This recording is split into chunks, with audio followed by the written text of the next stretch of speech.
Posso? Ver como é que tá.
Adriano, quando quiser pode começar, tá? Aí depois Tá bom, Aí vai falando aí que eu troco aqui para você.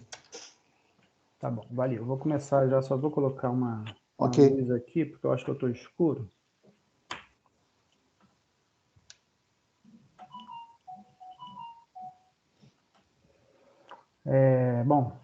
Bom dia a todos. Um prazer enorme estar aqui com vocês. Um prazer enorme encontrar meus amigos do Cefet Trio, Marcelo, professor de matemática e clarinetista desse projeto, Eduardo, grande violonista, professor de educação artística de Friburgo e violonista, aos meus alunos que estão aqui presentes. Fico muito feliz em encontrá-los aqui hoje.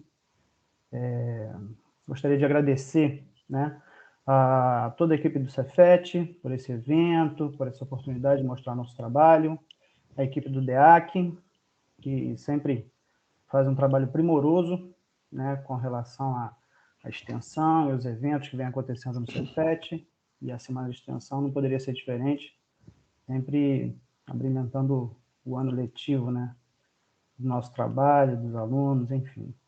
Agradecer também ao NAC, Núcleo de Arte e Cultura do Cefet RJ, né, os professores do NAC sempre dão apoio aos trabalhos artísticos, trabalhos culturais, incentivam sempre, e esse trabalho também não é diferente, sempre dando apoio. Agradecer aos professores do meu colegiado, né, do ensino médio lá de Nova Iguaçu, sempre dando apoio também aos trabalhos que eu venho fazendo e sempre apoiando aí tanto a Camerata de Violões quanto aqui o trio, né? E os alunos em geral, né? O Cefet em geral como um todo. Fico muito feliz por estar aqui com vocês. Bom, mas especificamente falando da nossa apresentação, né? Esse é um projeto de extensão, Cefet Trio, Música, Filosofia e Matemática. Né? Hoje a nossa apresentação ela vai se dar em torno de um fenômeno musical específico, que é a música faceira do Ernesto Nazaré. Mas o objetivo do trio, né, é fazer a música, né, seja em termos de composição, fazer a música em termos de interpretação, ou uma transcrição, arranjo. Então, o fazer musical abarca diversas atividades, inclusive a apreciação musical, né, que a gente trata Adriano, como ouvinte. Oi, pode falar, Eduardo.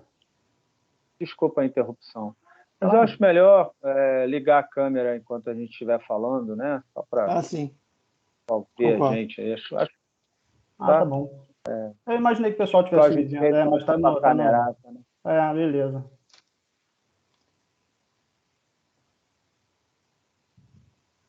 Quer dizer, se você puder também ligar a câmera, né, Adriano? Se estiver Não, eu tô com a organizado para câmera isso. ligada. Não, tá ligado? Ah, tá. Tô. Eu não É sei porque se eu a acho que tá minha... compartilhando a tela, não é isso? Ah, então tá. De repente não está aparecendo só por causa desse compartilhamento. Então tá claro. Não, tem que Eu perguntar achei que ficava pros achei que ficava alunos. um pipezinho no lado ali. Achei que Se ficava estiver um pelo pipezinho. Eu celular, realmente você vai não tô ficar vendo. vendo a apresentação. O senhor não está pelo Perfeito. celular? Tá. Sim, tô. É por isso. Aí você tem que optar entre uma ou outra. Ah, tá. É isso, então. Quem está no computador consegue ver, não é isso? Sim, quem tá pelo computador consegue ver tranquilamente É. as três. Então é isso. Tá, eu tô com a minha câmera ligada. Assim que vocês começarem a falar, Eduardo e Marcelo, aí eu tiro a minha câmera e vocês vão aparecer automaticamente. Bom, dando continuidade, esse é um projeto que envolve, né, o fazer musical como um todo, né, seja compondo, arranjando, transcrevendo arranjos, interpretando, né, tocando as músicas, ou até ouvindo as músicas, né? A gente trata desses assuntos e pratica esses assuntos, né? E a gente faz uma abordagem, a gente pensa a música sobre as perspectivas, né? Tanto musicais, no caráter da teoria musical, da educação musical, da história da música, mas a proposta desse trabalho é também pensar a música filosoficamente e matematicamente, né? Levando em consideração que, né, o professor Eduardo Gatto é um professor especializado em filosofia e o professor Marcelo, né, Chaves é um professor de matemática da instituição, então ele traz os seus conhecimentos matemáticos no sentido de enriquecer essa reflexão a respeito da música. Tá? Marcelo, pode passar o slide, por favor? Sim. Obrigado. Como eu disse, né, a apresentação de hoje ela tem um objetivo, fazer uma reflexão a respeito da música faceira do compositor Ernesto Nazaré. Né? Nós vamos fazer uma reflexão a respeito da sonoridade como um todo também, o som que a gente trabalha musicalmente e como a gente trabalha esse som. Né? Muitas das vezes a gente fala composição musical, né? Mas a composição, ela trata do sentido de... Trata da capacidade do homem, né? De selecionar sons e com esse som selecionado, né? Com essa diversidade de sons selecionados, nós compomos a música.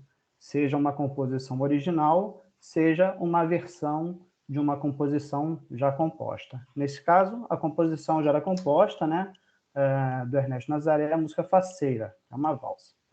Como a gente ouviu, né, ao piano, né, esse foi o original para piano. E mais o quê? Podemos passar.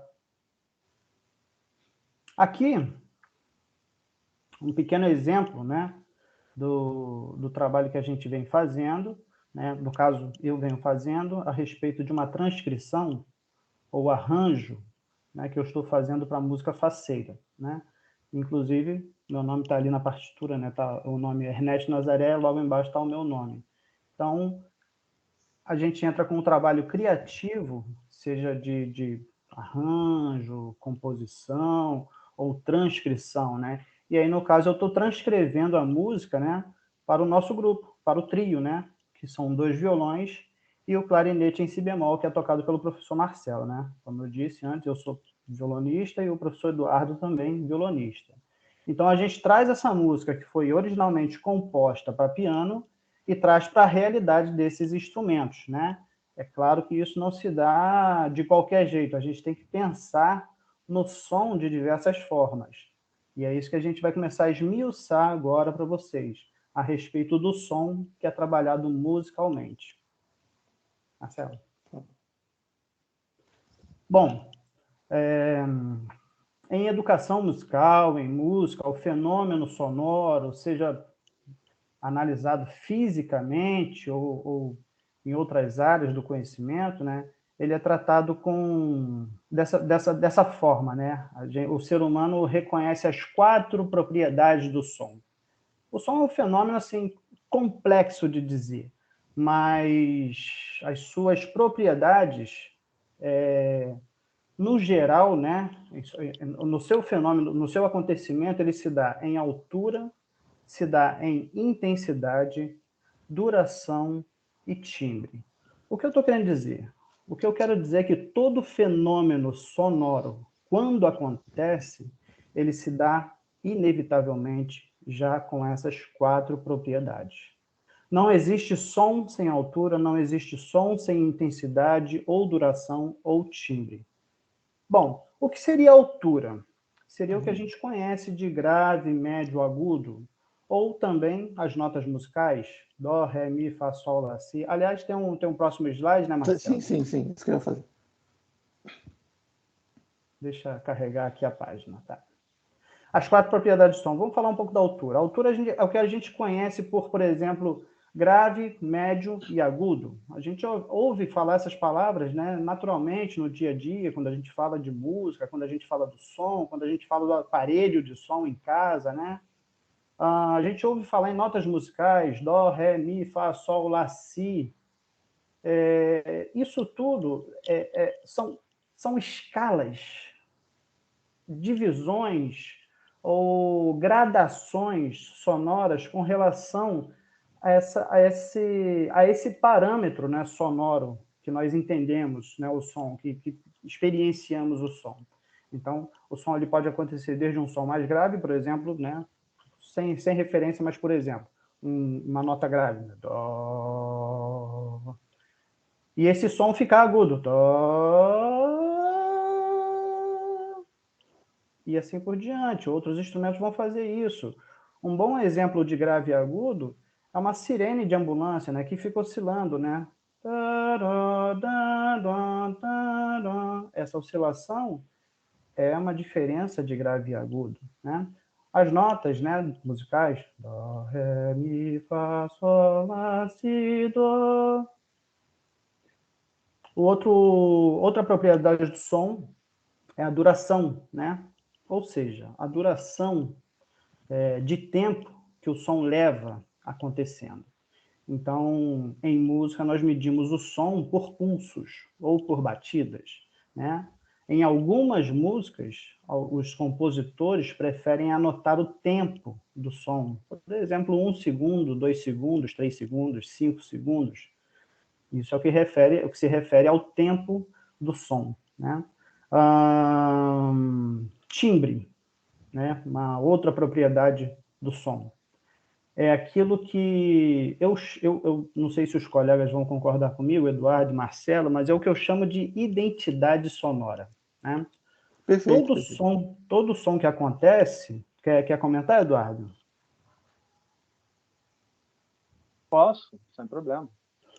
A questão do timbre é muito característica, né? Eu acho que cada fonte sonora ela vai trazer uma identidade própria. Não existem timbres iguais, mesmo que sejam para os mesmos instrumentos. Às vezes a gente tem um violão aqui, né? Se meu violão ele tem um timbre específico, é um violão de 6 cordas e tal, de repente eu toco aqui qualquer coisa. E se o Adriano pegar o violão dele, que também é um violão de 6 cordas, ambos os violões teriam timbres distintos, e aí é nesse sentido que o Adriano estava falando sobre a questão da identidade sonora, por causa da fonte. Os materiais são diferentes, é uma outra...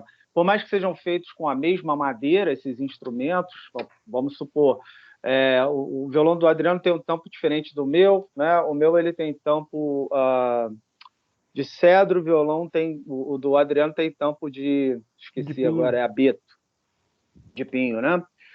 Por mais que eles fossem feitos pela madeira da mesma árvore, eles teriam timbres característicos distintos, e se fossem tocados por pessoas diferentes, também teriam timbres distintos pela perspectiva da interpretação, né? Então, essa questão do timbre é por onde a gente identifica o Marcelo tocando uma clarineta e o som da clarineta, e a gente tocando violão, o som do violão, né? Quando a gente ouve alguém ao telefone, a gente já identifica se é uma pessoa muito próxima a nós, porque a gente percebe o timbre da voz da pessoa, né? Algumas pessoas falando ao telefone conosco, a gente não precisa a pessoa não precisa nem se identificar. Sou uma pessoa muito próxima, que a gente fale sempre e conheça bastante, né? Então, isso se refere tanto o timbre se refere a todos os aspectos sonoros, sejam eles em altura determinada ou indeterminada, né? No caso aqui, o nosso trabalho ele vai se referir sempre às alturas determinadas de um modo geral. Por mais que a gente use sons de altura... Os sons de altura determinada são esses que podem ser cantados. E os de altura indeterminada são os que não podem ser cantados, né? O nosso trabalho aqui, que a gente vai mostrar para vocês com a faceira, o arranjo do Adriano, ele vai estar trabalhando sempre com sons de altura determinada, que de uma forma ou de outra poderiam ser cantados, né? E essa questão do timbre ainda vai levar, daqui a pouco o Marcelo vai até esmiuçar um pouquinho mais sobre isso, para ser entendido, a questão de algo chamado série harmônica,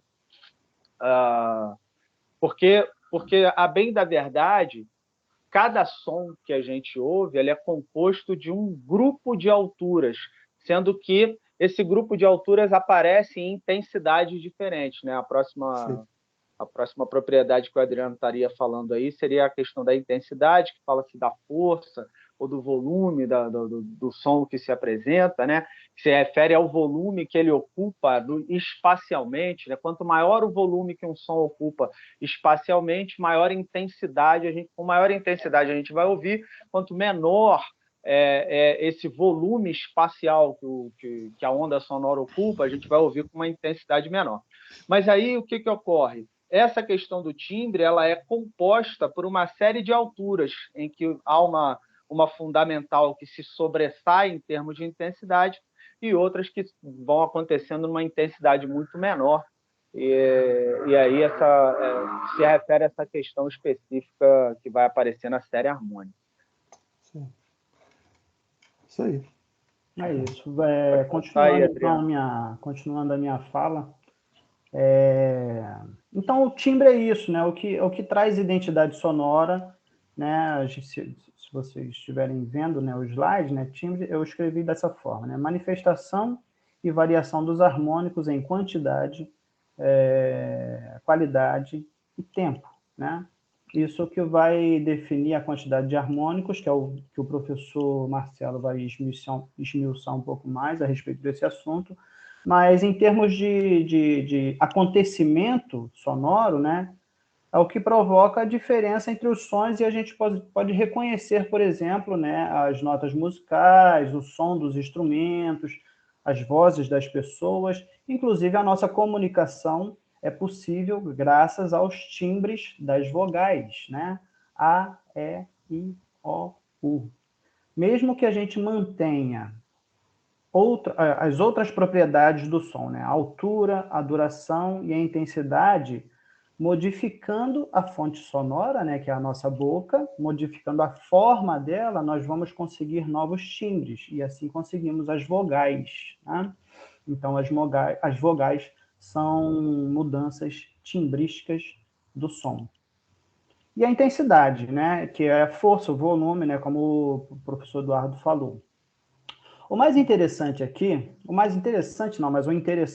que é uma coisa que a gente vai abordar também, é que nós, seres humanos, de um modo geral, outra coisa que é importante dizer, né? Nós estamos aqui refletindo sobre a música dentro de uma perspectiva ocidental, né? Desde a Grécia Antiga até os dias de hoje, claro, com mudanças ao longo dos milênios e séculos, né? Mas, de uma certa forma, né, o berço, né, da nossa cultura ocidental se dá na Grécia Antiga, né? Inclusive, o professor Eduardo vai tratar, talvez, um pouco a respeito disso na sua reflexão filosófica, né? Mas está aí o gancho. Joga o gancho, professor Eduardo, depois aproveitar. Fique à vontade.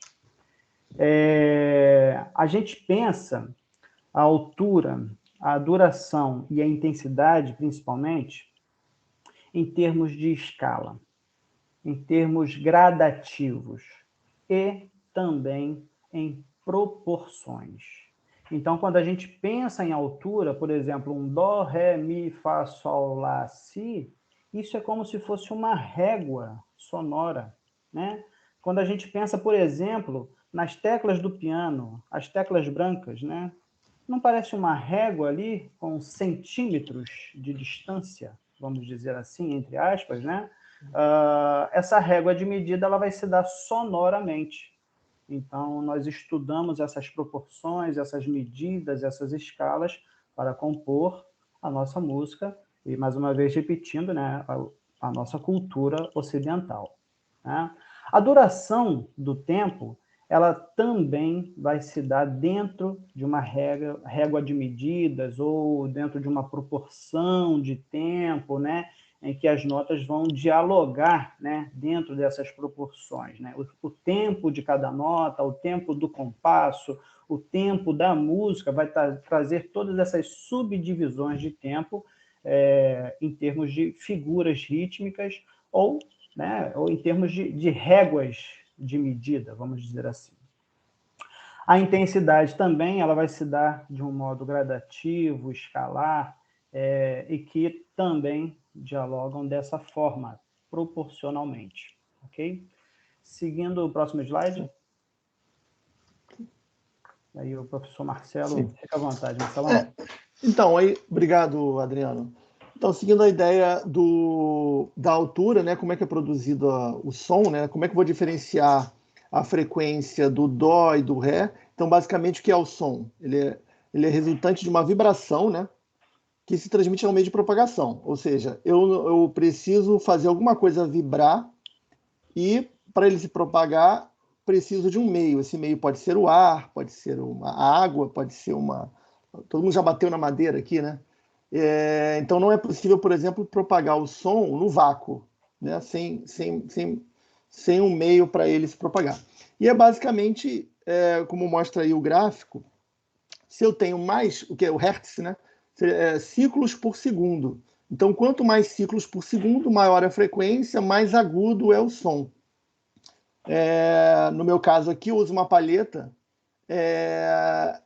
Sempre o som é gerado por alguma vibração. No caso, a minha vibração aqui é na palheta, feita de uma espécie de bambu, né? E ele vai vibrar e vai produzir o som. No caso dos instrumentos de corda, obviamente você vai fazer vibrar a corda.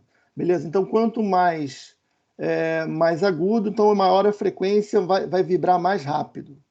E quanto mais grave é porque ele vai vibrar mais lentamente, como a gente pode ver aí no gráfico. Ok? E pode falar. Eu só vou... O Adriano... Fala, pode falar. Posso fazer um pequeno contraponto Claro. à questão... Quer que eu volte lá? Sim. Pode voltar, mas é apenas um contraponto dentro de uma visão um pouquinho distinta acerca do mesmo fenômeno. Sim. Dentro da dimensão física, dentro da dimensão matemática, dentro da perspectiva científica, se compreende o som a partir dessa mediação, né? O som ele é entendido a partir da sua onda, enquanto uma onda sonora dentro de a física ondulatória vai explicar isso de forma mais precisa até, onde uma mediação, há necessidade de um meio para que haja essa propagação, como o Marcelo muito bem explicou. Tá? No entanto, se a gente for pensar dentro de uma dimensão filosófica ou a partir da perspectiva do pensamento, existem algumas correntes, e, na verdade, um dos meus trabalhos das pesquisas, eles vão bastante nessa direção, de que o som é a própria presença da matéria na medida em que não haveria uma mediação em termos materiais, mas haveria a presença da matéria em sonoridade na sua perspectiva vibratória. Tá? Então, o ar iria se mostrar sonoramente, os sólidos iriam se mostrar sonoramente, os meios aquosos também iriam se mostrar sonoramente de alguma maneira. Se a gente pegasse até no âmbito etimológico da palavra som, que ela vem a partir das pesquisas linguísticas do próprio indo-europeu Suon, essa raiz indo-europeia ela tem relação direta com a presença. Então, o som ele se dá dentro de uma dimensão presentificadora, né? Isso na perspectiva do pensamento, né? Na análise da perspectiva do pensamento. Então, o pensamento defenderia, pelo menos no viés aqui que eu estou apresentando para vocês, que o som ele se dá enquanto a presença da matéria e a vibração é a matéria em vibração, ou seja, a matéria por si já mostra-se sonoramente. Então, se não tem matéria, não teria som, né? É aquela questão de no vácuo não tem som, porque a física vai dizer que não tem como a onda sonora se propagar no vácuo, porque não há um meio de propagação. A gente diria, de uma forma diferente, que não há essa sonoridade porque não tem matéria, então não tem a possibilidade da presença sonora enquanto tal. Tá? Apenas um pequeno contraponto aí, Marcelo. Maravilha, muito bom. Muito boa essa ideia. Vamos continuar aqui.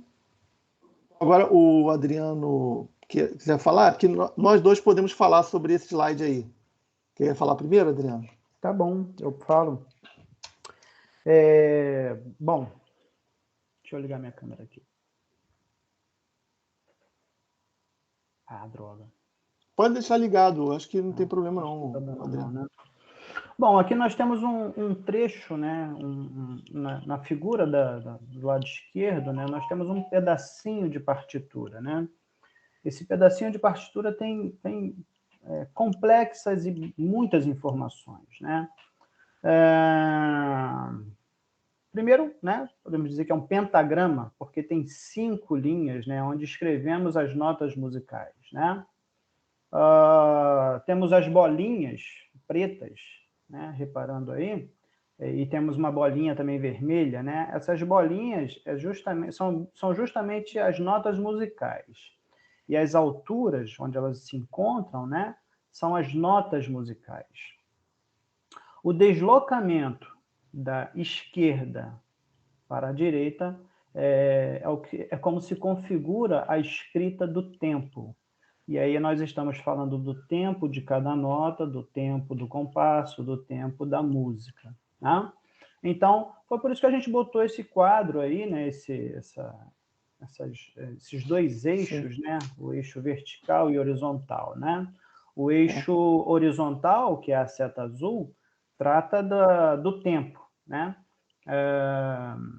Se vocês repararem, no início do compasso, tem uma fração escrita 3/4.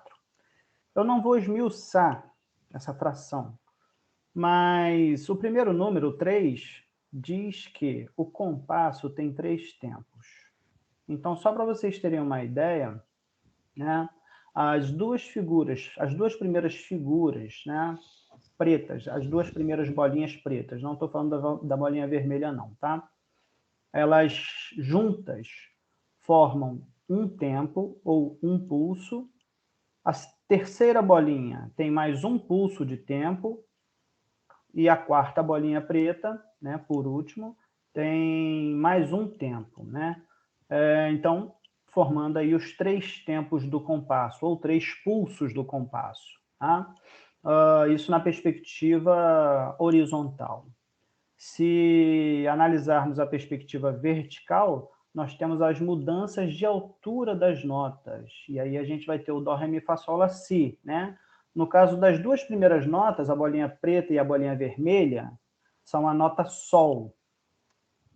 A segunda bolinha preta também é uma nota Sol, mas com diferença de oitava. E é muito comum a gente, por exemplo, citar as notas musicais repetindo a última nota, que é justamente a 8ª nota, que é a repetição da primeira. Então, por exemplo, Dó, Ré, Mi, Fá, Sol, Lá, Si, Dó.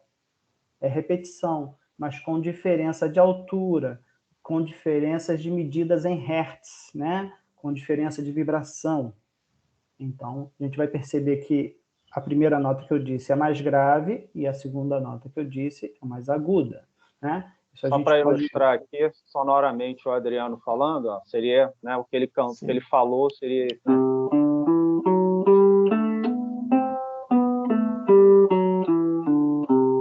Usando uma escala lídia, por exemplo, né? Dó, Ré, Mi, Fá sustenido, Sol, Lá, Si, Dó, Si, Lá, Sol, Fá sustenido, Mi, Ré, Dó. Toca a nota Sol, Eduardo, na 6ª corda e a nota Sol da terceira. Sol na 6ª, Sol na terceira. Reparem que tem uma diferença.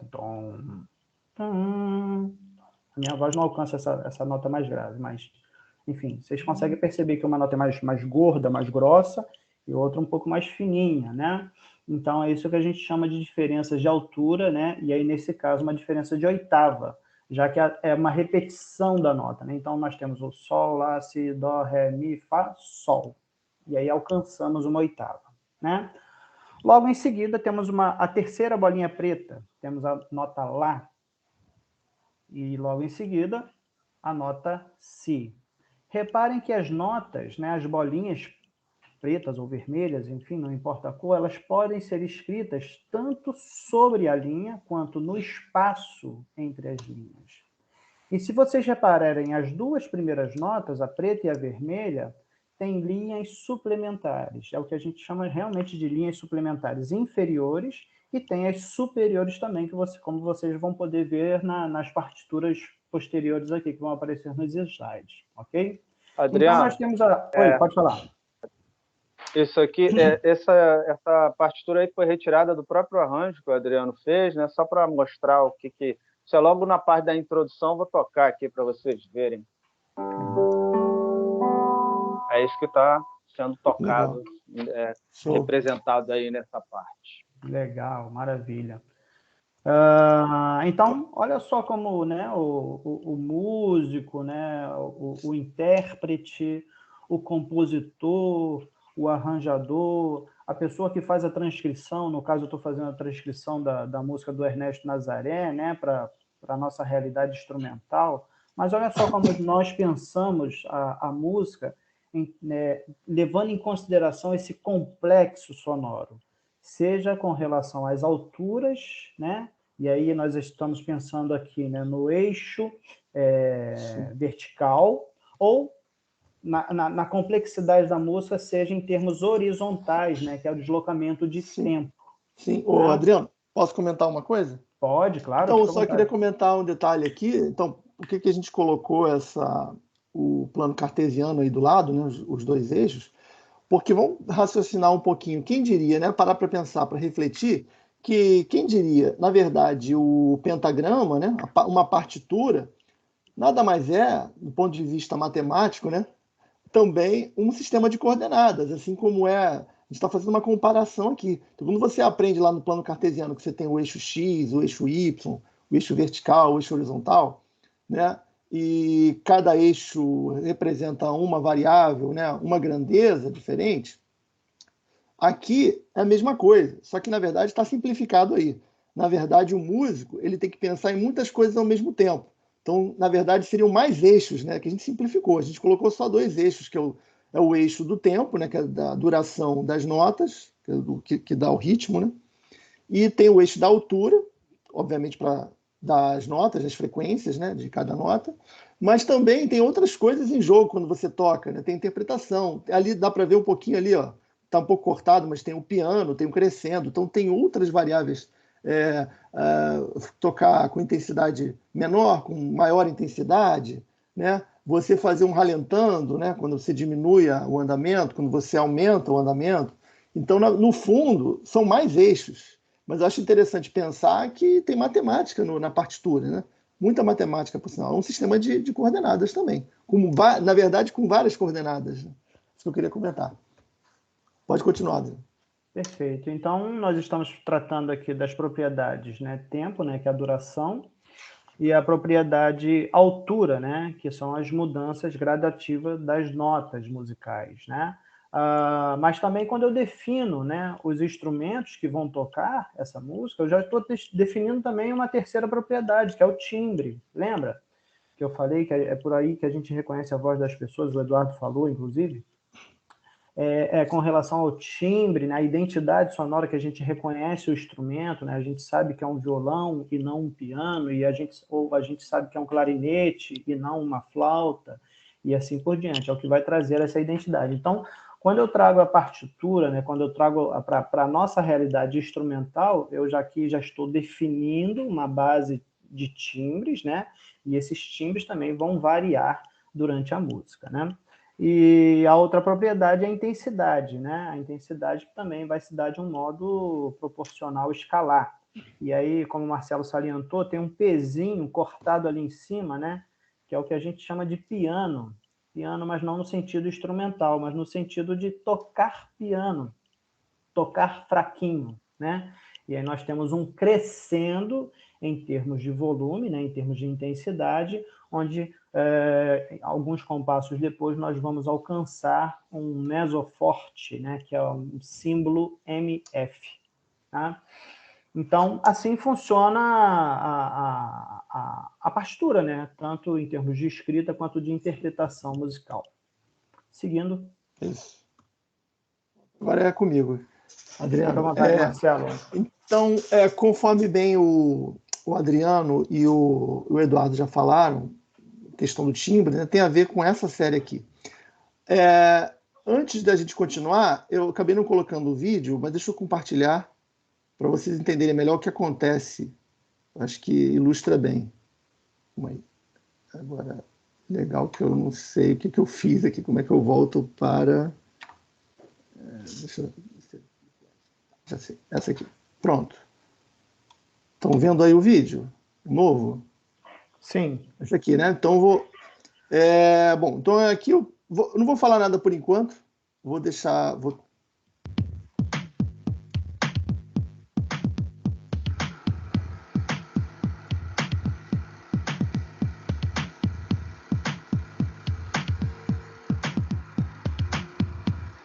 Então, essa vibração aí representa a nota fundamental.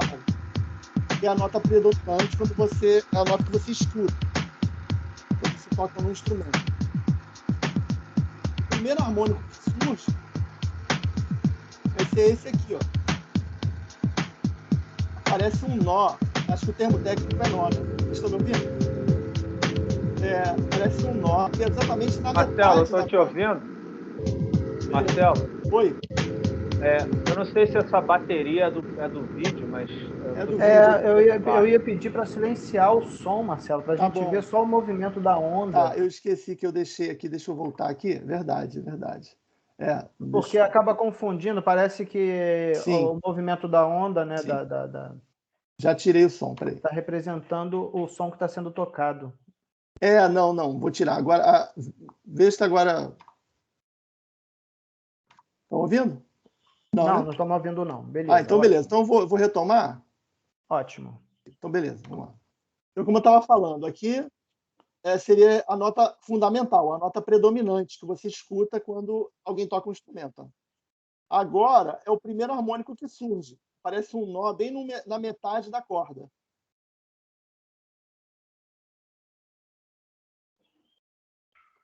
Então, quando isso acontece, nós vamos ver que quando você dobra a frequência, toda vez que você dobra a frequência, é um som uma oitava acima.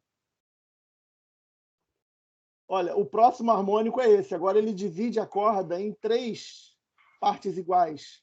Surgem 2 nós. Aí ele triplica a frequência original. Acho que não sei se chega a mais uma, se ele consegue fazer mais uma. Ó. Agora é o quádruplo da primeira frequência. É 4 vezes a primeira frequência. Aí, na verdade, são 2 oitavas acima. Então, se começasse com Sol, seria Sol 1, aí seria o Sol 3, né? Tá bom. Deixa eu voltar lá. Na nossa tabela. Estão vendo a tabela? Então, esse é um fenômeno que acontece toda vez que você toca você está achando que está tocando uma nota, na verdade, você não toca... O som é complexo. Eu não estou vendo a tabela ainda não, Marcelo. Ah, não? Não. E as outras pessoas? Para mim aqui tá. Eu já estou vendo, a tabela já apareceu já para mim. Beleza? Então, tá. Então, continuando aqui, você tem... Então, voltando, quando você toca um instrumento, né, o Adriano ou o Eduardo tocam um violão, uma determinada corda, você tem o som predominante. Por exemplo, eu peguei as 2 séries harmônicas aqui, a de Sol e a de Dó. Sol 1 e Dó 2.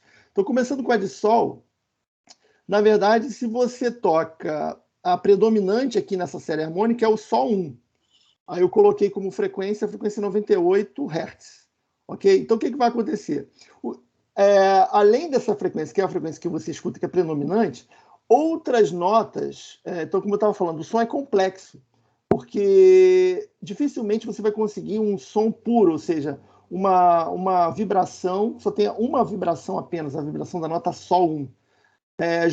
Simultaneamente, aquela nota Sol 1, mas com menor intensidade, vão surgir outras notas, tá? E aqui eu coloquei a série completa, tá? Mas não quer dizer que todas elas estejam presentes em todos os diferentes instrumentos. Tá? Então, na verdade, essa presença ou essa ausência ou essa maior intensidade ou menor intensidade desses harmônicos aqui, dessa série, que determinam o timbre. Beleza? Então, por exemplo, a clarineta tem um som que ela enfatiza ou tem presença de determinados harmônicos aqui, que são diferentes dos harmônicos que aparecem no violão e que são diferentes dos que se sobressaem, por exemplo, no violino. Beleza? Então, na verdade, eu coloquei a série completa, mas repito, existe uma variação. Então, se determinadas notas harmônicas são presentes, outras são ausentes em outros instrumentos, em outros meios, em outras fontes sonoras. Entendem? E eu coloquei o vídeo para explicar que, na verdade, esses sons harmônicos dessa série nada mais são que múltiplos, como apareceu na corda, né? Ela começa com som fundamental, com a vibração, né? Ali não tinha somos, com a vibração fundamental, e ele vai dobrando. Então, por exemplo, da primeira para a segunda é o dobro da primeira. Então, vai dar a nota, como é o dobro, uma oitava acima. Então, é Sol, Lá, Si, Dó, Ré, Mi, Fá, Sol novamente, o Sol 2. O terceiro harmônico é 3 vezes o primeiro. Então, conforme apareceu lá na corda, lá no vídeo. Então, 3 vezes o primeiro, aí vai dar, na verdade, uma 12ª acima, tá? Que seria uma oitava e mais uma quinta, se você contar, né? Sol 2 é uma oitava, depois Sol, Lá, Si, Dó, Ré, mais uma quinta. Então, olha só, e por aí vai. Então, o próximo harmônico, ele chegou até ao quádruplo, né? Então, é 4 vezes a primeira. Então, são 2 oitavas acima do primeiro Sol, né? Porque dobrou 2 vezes. E por aí vai. Então, na verdade, os elementos dessa série aqui, né, as frequências, nada mais são do que múltiplas da primeira. Então, é 98 vezes 2, 98 vezes 3, 98 vezes 4, 98 vezes 5, e assim sucessivamente. A mesma coisa vai acontecer com qualquer outra série, a partir de qualquer outra nota fundamental. Beleza? Então, no caso do Dó 2, é a mesma coisa. Aí o Dó 3 seria 2 vezes a frequência, e por aí vai. Agora, só para instigar para vocês guardarem uma fração aqui. Como eu falei, se a terceira nota é o Ré, a terceira nota da série harmônica, dessa série aqui, é o Ré, uma oitava abaixo, lembra, uma oitava acima eu dobro. Então, se eu quiser uma oitava abaixo, eu vou ter que dividir por 2. Então, se eu dividisse por 2 aqui, eu teria o Ré 2. Ok? Mas o Ré 2, vamos contar. Sol, Lá, Si, Dó, Ré. O Ré 2 é a quinta de Sol 1. Beleza? Onde eu quero chegar com isso? Porque vamos ter uma fração aqui, ó. Se eu tenho, por exemplo, da primeira nota do Sol 1 para o Ré 3, repito, do Sol 1 para o Ré 3, eu multipliquei por 3, beleza? Que é 3 vezes a frequência da primeira. Então, vamos chamar de frequência F, tá? Esquece 98. Se o Sol 1 é uma frequência F, o Ré 3 vai ter uma frequência, 3F. Mas para você obter o Ré 2, você vai ter que dividir o 3F por 2. Então você vai ter 3F sobre 2. O Ré 2, na verdade, vai ter uma frequência 3 sobre 2, tá? É uma fração, 3 sobre 2 da frequência da nota fundamental, que é o Sol 1. Por que eu estou enfatizando isso? Porque foi isso que Bom, não sei se desta maneira, obviamente, mas essa relação aqui de quinta, tanto a relação da oitava, que é dobrar a frequência. Então, a oitava, ele dobra a frequência. Tá? E a relação de quinta, que é 3 sobre 2, essa fração, são as frações usadas pelo Pitágoras. Foram usadas por Pitágoras para determinar as notas musicais, como a gente vai ver daqui a pouco. Beleza, alguém quer falar alguma coisa? Estou falando muito, posso? Posso só fazer uma observação e tirar Claro. uma dúvida, Marcelo? Claro, claro. Essas frequências, esses números, né, elas estão aí porque estão medindo a quantidade de ciclos de ondas, né? Perfeito. E é medida em segundos, não é isso? Sim, não é em segundos, é hertz, é esse A medida é em hertz, a medida é hertz é em hertz, segundos, é né? por Então são segundo. 98 ciclos de onda, por exemplo, o Sol 1, Isso. né? São Sim. 98 ciclos de ondas por segundo, ou seja, aquela cordinha que a gente viu vibrando, a primeira vibração, que é a corda inteira vibrando, Uhum. ela ela tem 98 vibrações, né? 98 ciclos de vibração. Sim, perfeito. E olha aqui nós temos já um primeiro problema para a gente observar, que é o seguinte: você observar na série harmônica de Dó, tá? Mesmo que você calibre aqui, mesmo que você pegue, por exemplo, o Dó 2, se eu fizesse, vamos supor, se eu fizesse a série harmônica de Ré 3, tá? A partir dessa medida aqui, né, que é 294 Hz, mesmo que eu fizesse a partir dos 294, as notas não vão afinar, como aqui, por exemplo, ó, o Sol 3 da série harmônica de Dó 2 é 392,43. Mas o Sol 3 da série harmônica de Sol é 392. Então tem uma diferença de afinação aqui. Então esse é um primeiro problema que aparece. Então, seguindo essa proporção aqui dos múltiplos, né, com séries harmônicas com fundamentais diferentes, vão gerar afinações diferentes. Ok? Posso seguir? Aqui era Marcelo, slide. só uma Claro. pequena observação em relação à questão Claro. das cordas. No que se refere às cordas, quando você divide as cordas, né, você reduz o tamanho delas, a frequência ela tem uma relação inversamente proporcional ao tamanho das cordas, né?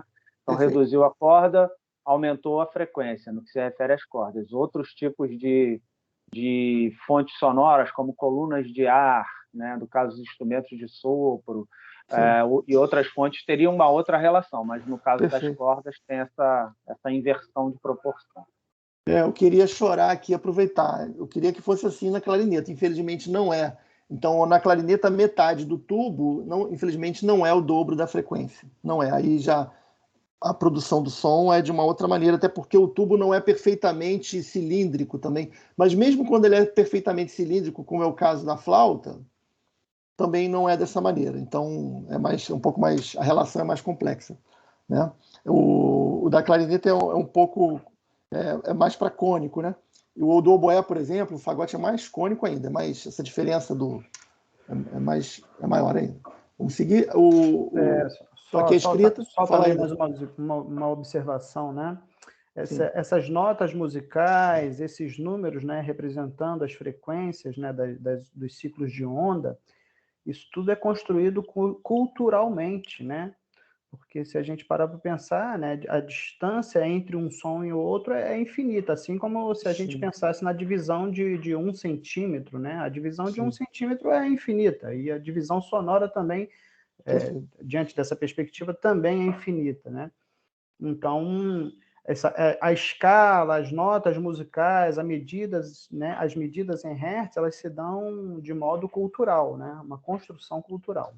Perfeito. E é isso, você lembrou bem, né? E em diferentes culturas teremos diferentes escalas também. Você pode falar até melhor sobre isso, né? Tem escalas no Oriente, né? Indianas, que a divisão de uma escala, de uma oitava, é muito maior. Tem muito mais notas entre uma oitava.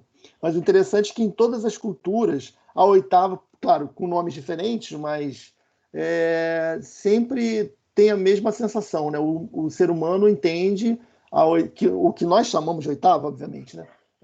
Como a mesma nota mais aguda, né? Então tem essa sensação que nós chamamos no Ocidente de oitava, essas notas têm o mesmo nome, tá? Elas levam o mesmo nome, beleza? Posso seguir, Adriano? Isso é interessante.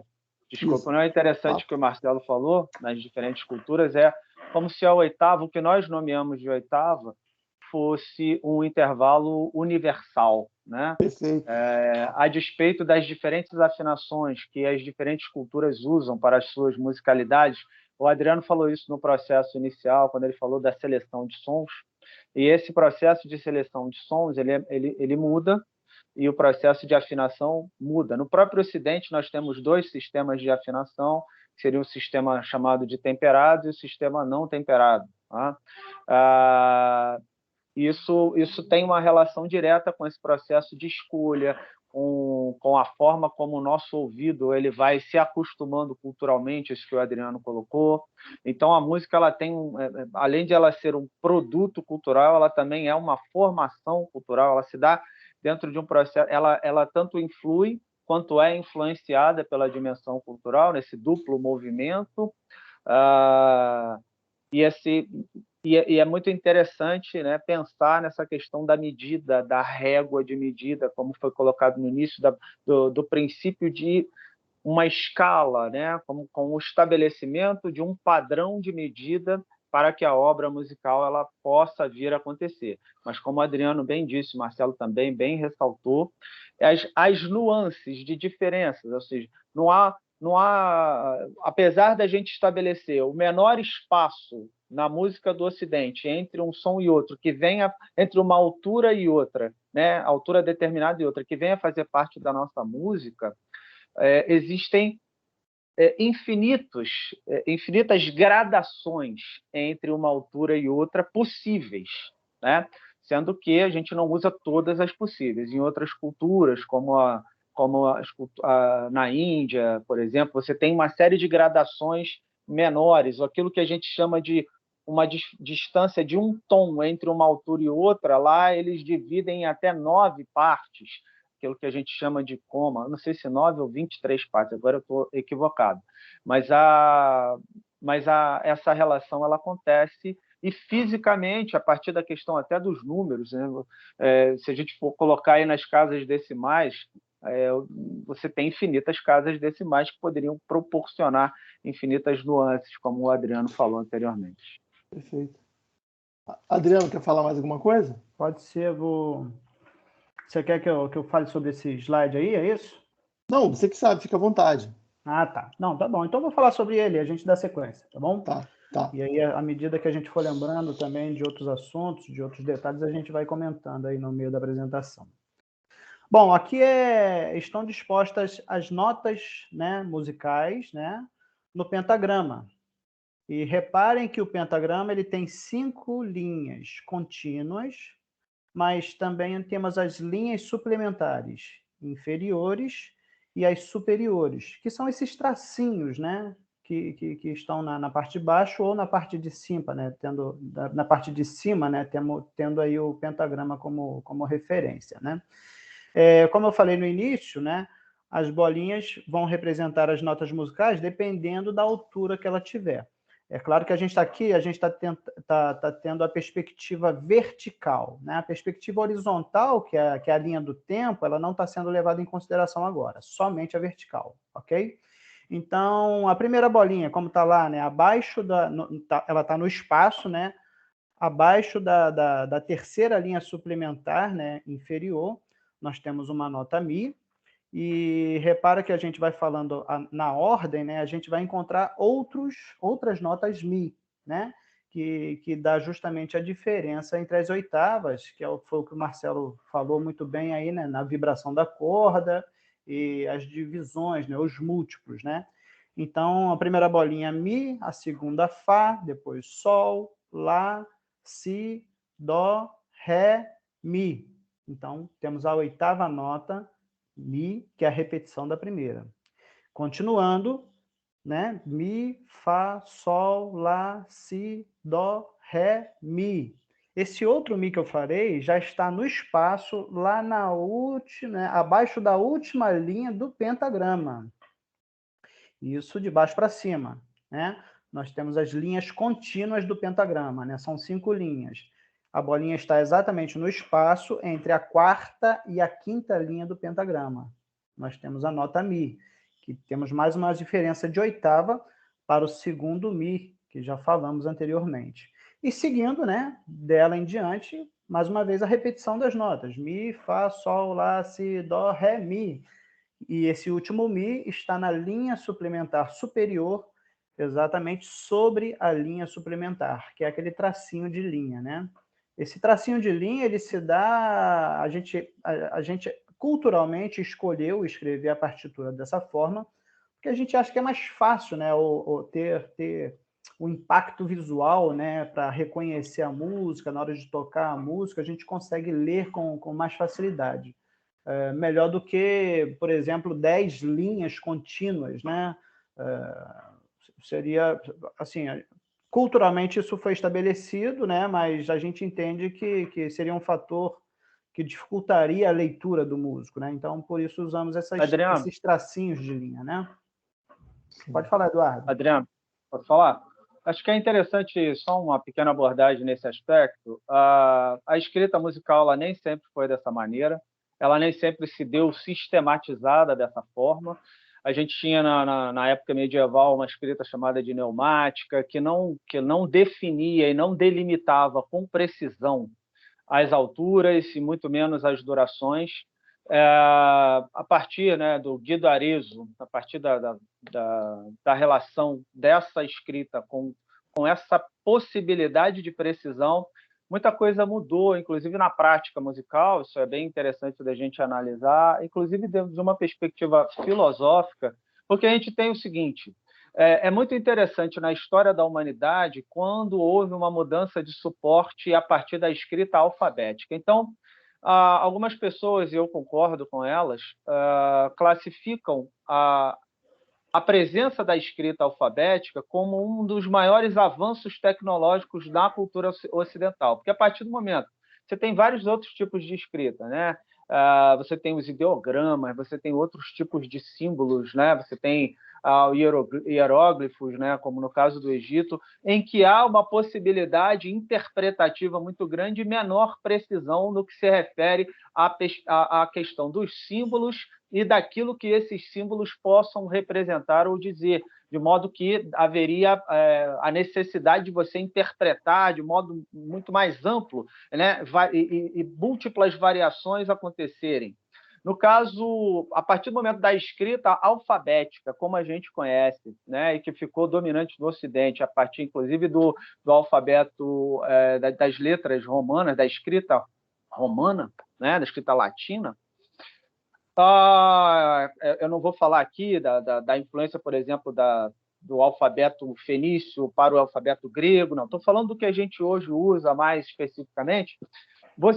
Nós tivemos um avanço, um salto tecnológico num curto espaço de tempo, no qual a gente hoje vivencia.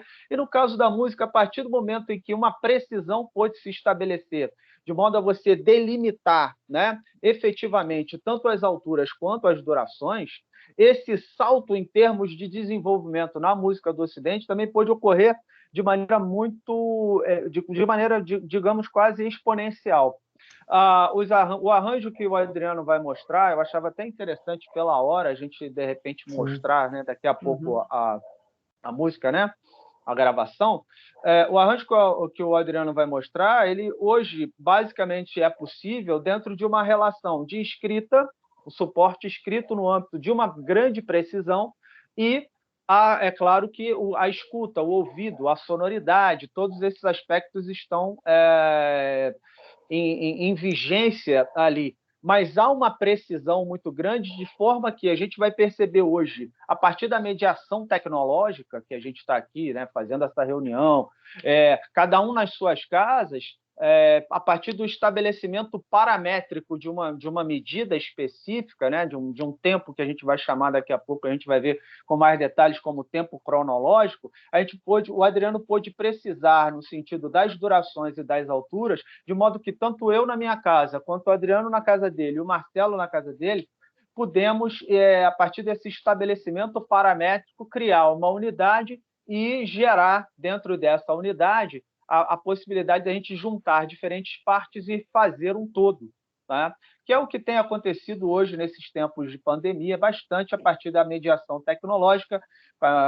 Não existe hoje uma internet ainda capaz, não sei se quando com a 5G isso vai ser possível, mas hoje não existe uma internet capaz da gente ensaiar ao mesmo tempo, cada um da sua casa, gera sempre muitos atrasos, então a gente faz isso por meio de gravações, mas isso foi muito possível, e o desenvolvimento da música também, eu comparo a escrita a partir da partitura, com essa possibilidade de precisão dos eixos, né? Um eixo horizontal e um eixo vertical, no que se refere a tempos e alturas, com o estabelecimento da escrita alfabética e a possibilidade do seu desenvolvimento na cultura ocidental. A gente também teve muitas possibilidades de desenvolvimento da música ocidental a partir dessa perspectiva de precisão na escrita. Então, mais uma vez, o suporte, a presença do suporte fazem com que o desenvolvimento cultural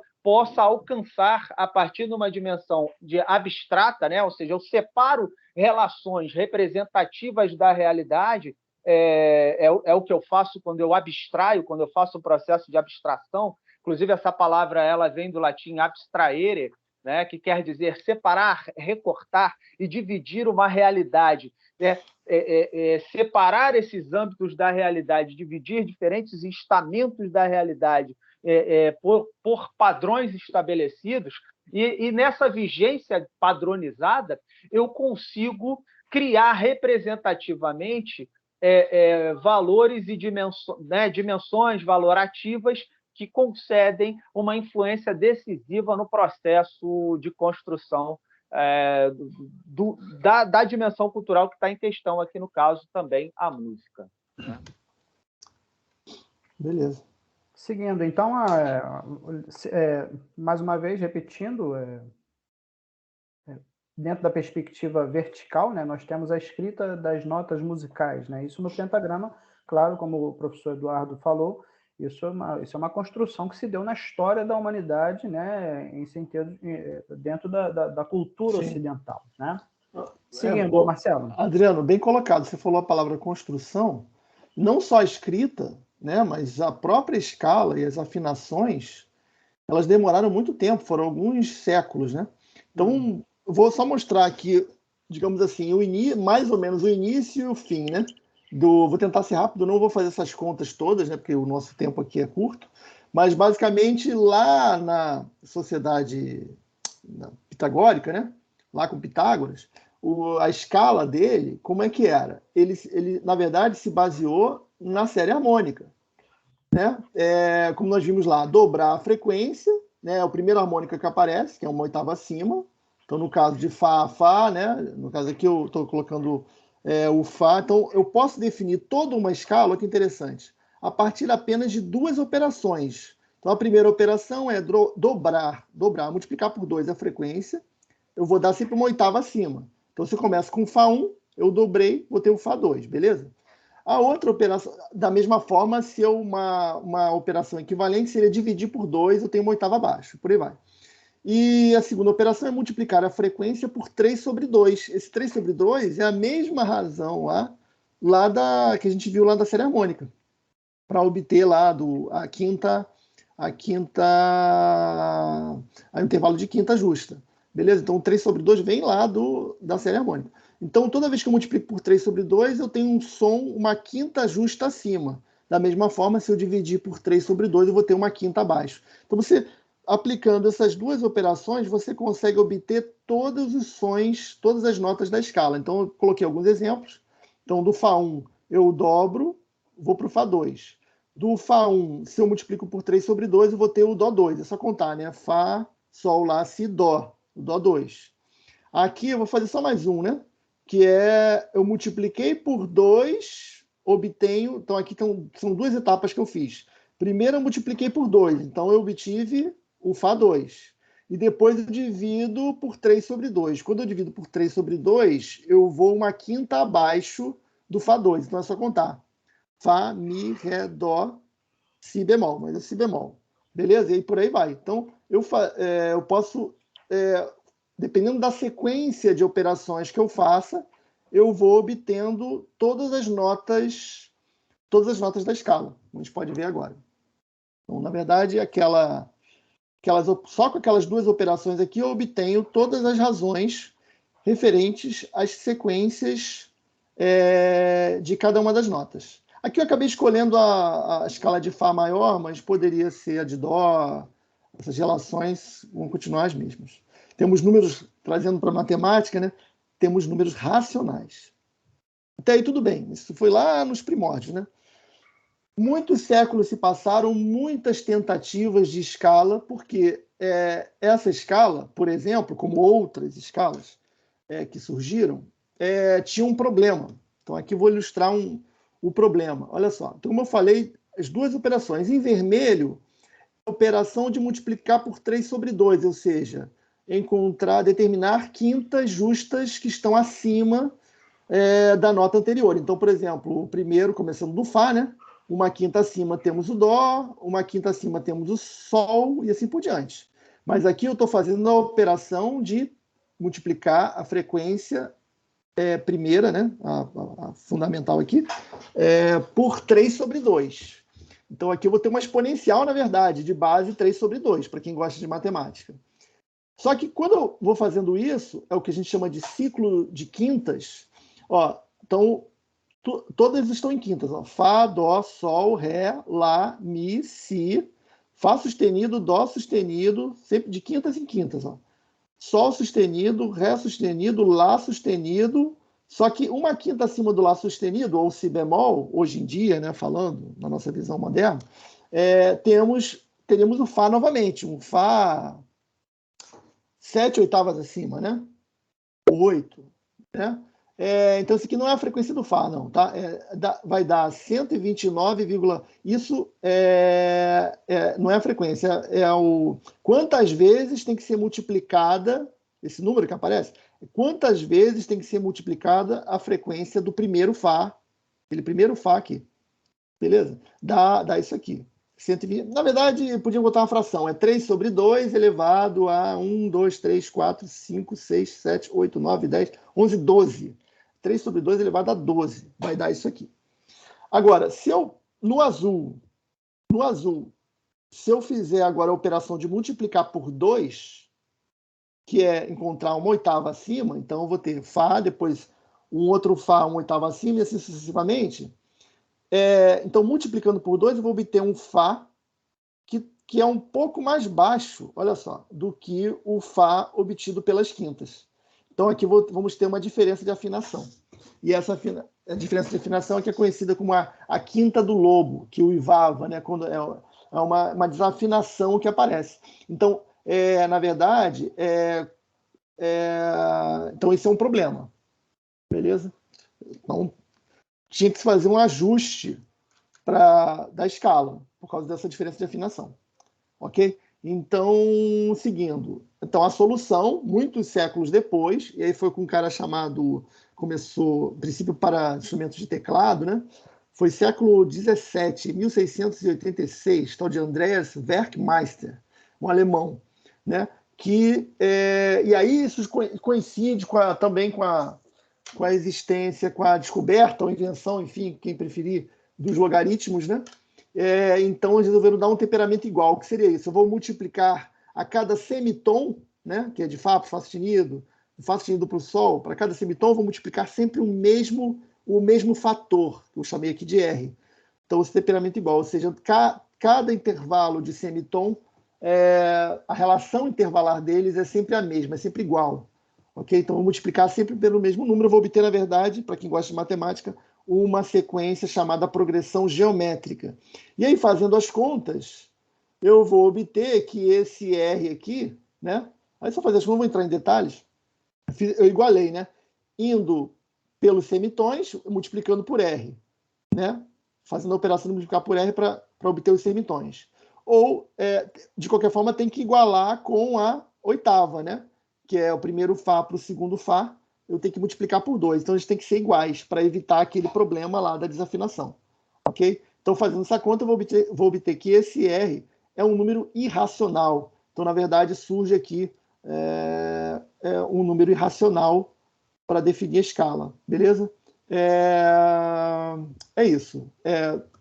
Vamos seguir aqui. Marcelo, pode só falar. para mostrar aí a questão do que seria, quando o Marcelo está falando de um semitom e de um tom, por exemplo, Sim. se a gente tem um violão Perfeito. aqui, essas diferentes casas com esses trastes aqui vão marcar numa mesma corda a diferença desses semitons chamados de temperados, né? Então, por exemplo, entre essa altura aqui e essa, nós temos um semitom de diferença que, no geral, é o menor, a menor diferença entre dois sons. Eu vou fazer ela mais aguda, ó.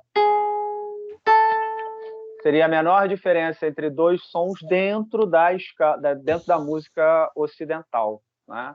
De um modo geral, seria isso.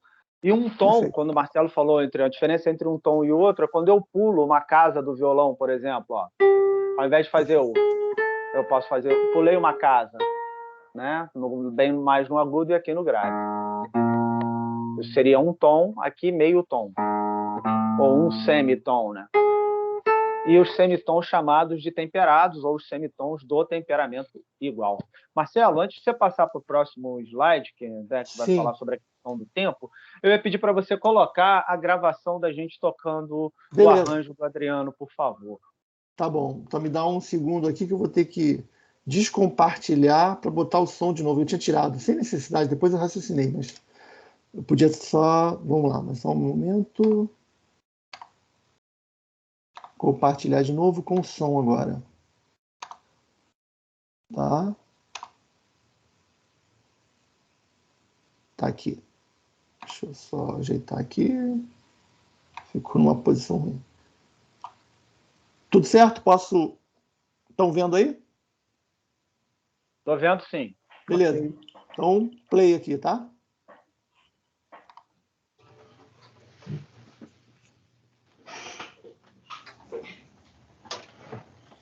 Um, dois, três. Um, dois, três.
Maravilha, aqui. Marcelo.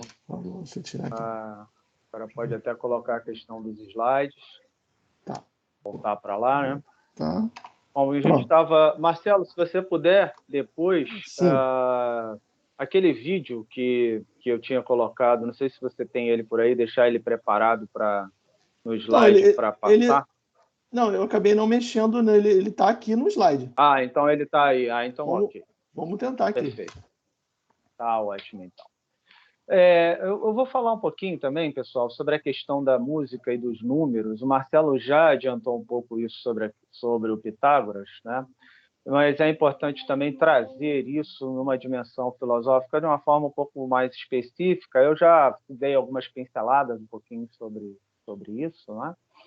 É importante que a gente entenda que, seja numa dimensão musical, seja numa dimensão filosófica, a prática da filosofia ou até a prática da música são formas distintas de uma escuta do logos, tá?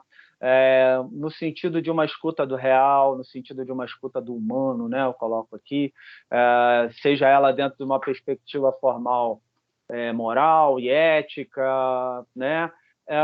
Nesse sentido, a gente tinha lá na Grécia Antiga, o Adriano falou, a gente está falando do berço da cultura do Ocidente, a gente está tratando de música dentro de uma dimensão ocidental.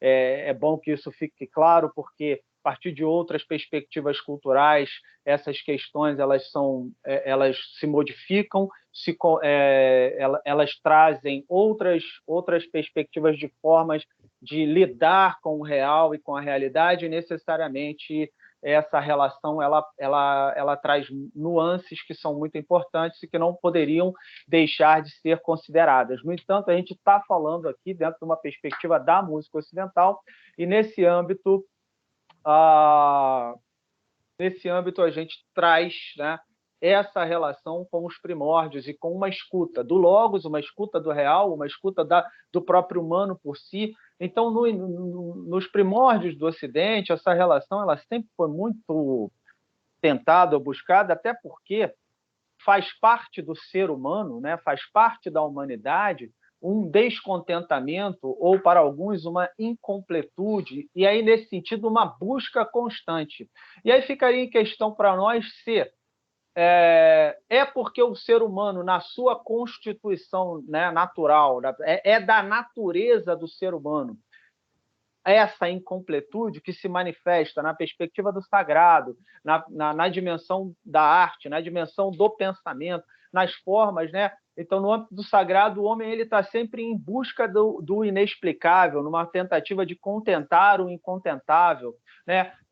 A questão musical também traz essa possibilidade artística, de um modo geral, uma busca por um contentamento a partir do incontentar-se radical do qual fazemos parte. Então, escutar o logos, escutar o real, escutar a si mesmo que somos, né? Na medida em que fazemos parte do real, nos condiciona também essa possibilidade. E na Grécia Antiga a gente tinha, como o Marcelo falou sobre o Pitágoras, nós tínhamos essa relação tem uma tradição pitagórica que acontecia, né? Dentro de sociedades de mistério, mas era importante entender que os pitagóricos eles escutavam o real a partir de uma dimensão numérica. Como os pitagóricos tiveram grande influência também na manifestação e organização sonora na música, é também importante entender que essa dimensão numérica fazia parte específica da escuta e da proposta, tanto musical quanto do entendimento do real como um todo. Agora, é importante também que a gente diga que essa compreensão numérica, né, se os pitagóricos escutavam o real a partir da dimensão numérica, é interessante compreender que os números não eram aquilo que nós compreendemos hoje como números. Nada tinham que ver com isso. Os números eles se referiam muito mais a uma presença constitutiva do real e da realidade. Tá? A gente tem que essa perspectiva de numeração, você tinha o 1 e o 2 não como abstrações específicas às quais hoje nós estamos acostumados, né? porque o 1 e o 2 efetivamente não existem, né, no real e na realidade. Você abstrai uma relação quantitativa das coisas que efetivamente são existentes, como os substantivos, como as coisas, maçãs, melões, violões, pessoas, né? Para você dizer duas pessoas e você abstrair o dois, você retira as pessoas, né? E abstrai aí a relação numérica nesse sentido. Para os pitagóricos, essa relação do 1, do 2, do 3 e do 4, que vão formar a tétrade pitagórica, que inclusive está no próximo slide, eles se referiam à constituição e à consolidação efetiva do real, né? Porque os números, o 1 e o 2, como um e o outro, numa relação de identidade, de alteridade, eles se referiam à constituição e aos números, os pitagóricos atribuíam o poder de criação e ordenação do universo. E aí, nesse sentido, a gente tinha, junto com esse princípio de ordenação e de escuta desse real, que se manifestava para os pitagóricos numericamente, aquilo que era chamado também de harmonia das esferas, né? A harmonia das esferas, que vai mostrar para nós uma dimensão musical, uma possibilidade musical, a princípio, a harmonia das esferas, né? A harmonia do universo, dos astros, se mostrava para os pitagóricos dentro de uma dimensão silenciosa.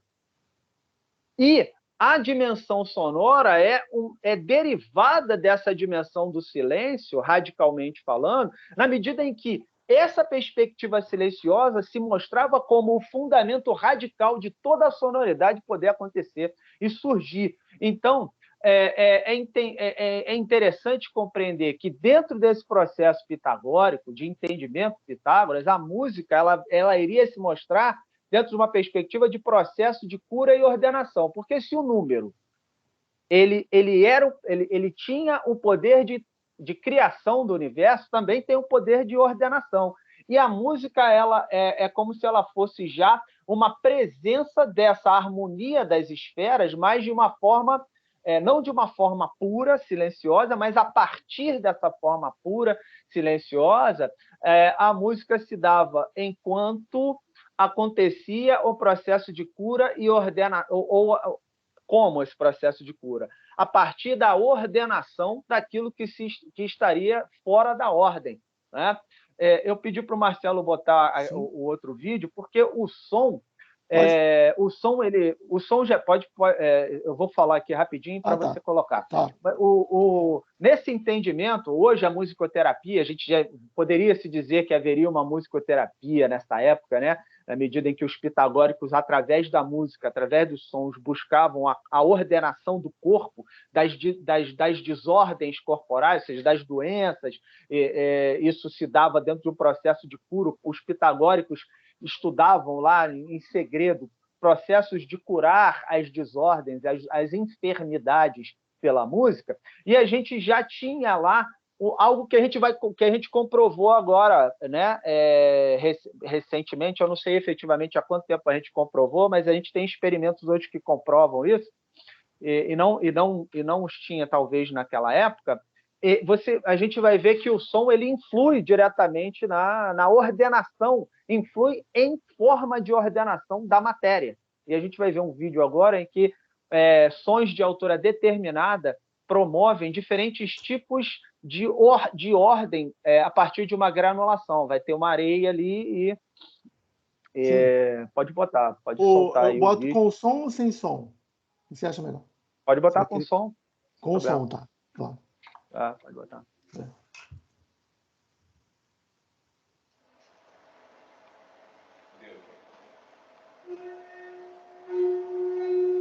É um artista que faz vibrar esse prato aí, e tem areias coloridas e começam a gerar formas a partir de uma vibração determinada.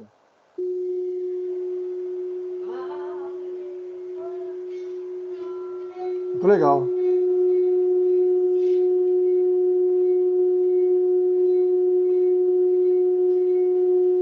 Então, esse artista ele pega aí diferentes maneiras de fazer vibrar esse prato vibratório, tá? E vai mostrando, vocês veem que a areia ela vai assumindo determinadas formas, e essas formas são diretamente oriundas do processo vibratório, que faz com que haja uma nova ordenação, um novo processo formativo no que se refere ali aos materiais que estão presentes. Então, a sonoridade de altura determinada promove, aí fica claro na atualidade isso, promove esse processo. A areia vai ali vibrando e elas vão se ordenando por afinidade da própria onda, do próprio som que ali se presentifica, né? O próprio som que ali se manifesta. Então, diferentes tipos de vibrações vão conceder diferentes formações possíveis dentro desse processo de ordenação.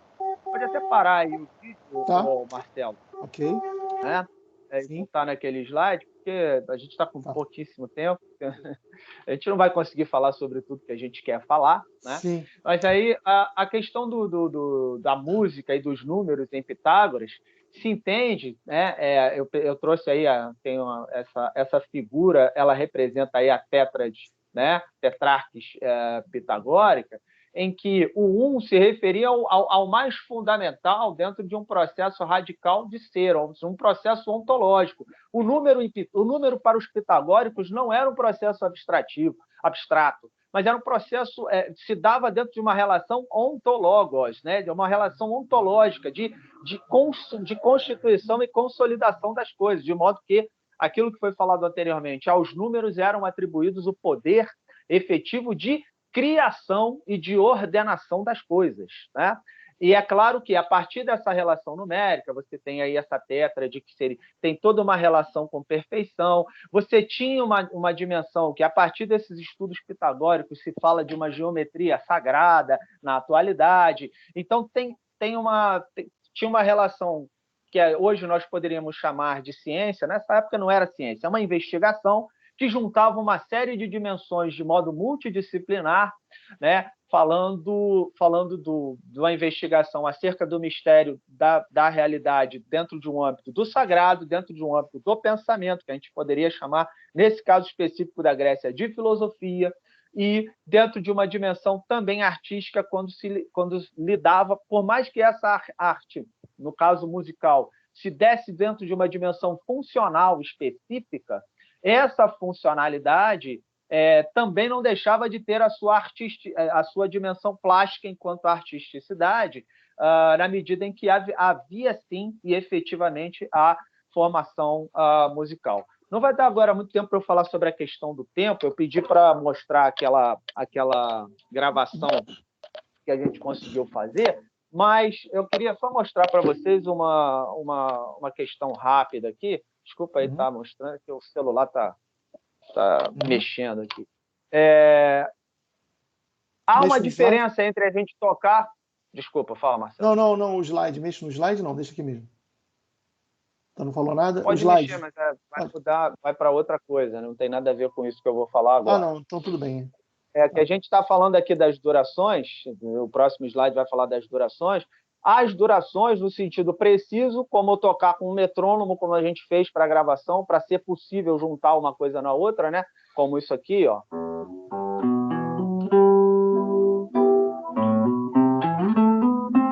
Tá? De um modo mais preciso, ou eu poderia fazer isso mais livremente, se a gente estivesse ensaiando junto, se a gente combinasse essa liberdade, ou se eu tocasse sozinho, eu poderia fazer.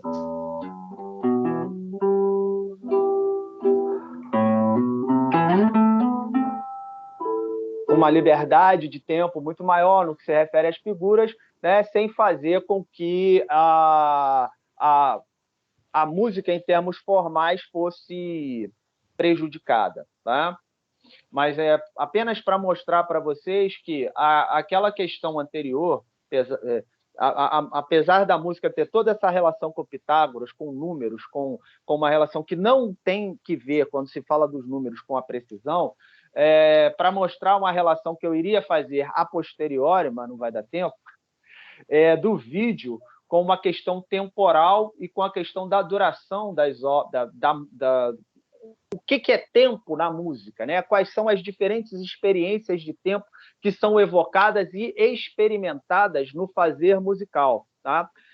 Eu ia até fazer uma relação com os gregos e tudo, mas foi só para fazer essa ilustração para vocês e dizer, tá, que o som ele tem uma relação efetiva na ordenação da matéria e que o número, numa perspectiva filosófica pitagórica, não tem uma dimensão abstrata, porque ele é presença do real e da realidade, e a música, nesse caso, se mostra dentro também de um processo de escuta, inclusive, desse número que não é abstrato, mas desse número que é concreto, né? Então, a música é a escuta da harmonia, ela é a presença derivada dessa escuta da harmonia das esferas, né? Então, fazer o faceira, como nós fizemos aqui, de uma certa maneira, também é derivado desse processo.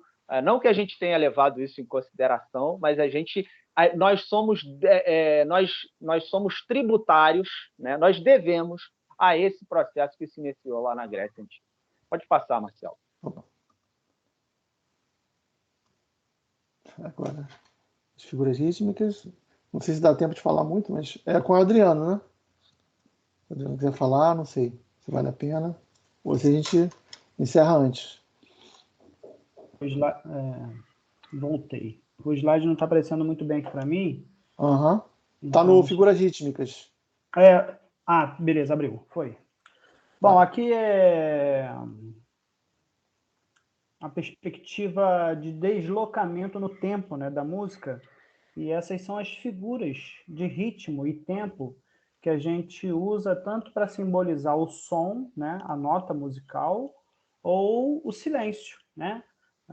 Como nós vimos no vídeo, né, em que eu, Marcelo e o Eduardo estávamos tocando, em alguns momentos eu estava tocando, o Marcelo não, ou o Eduardo estava tocando, mas eu não estava tocando, e vice-versa, né? A gente pode brincar com o tempo sonoro e o tempo de silêncio, né, entre as partes, né, entre os integrantes, né, que estão fazendo a música, né?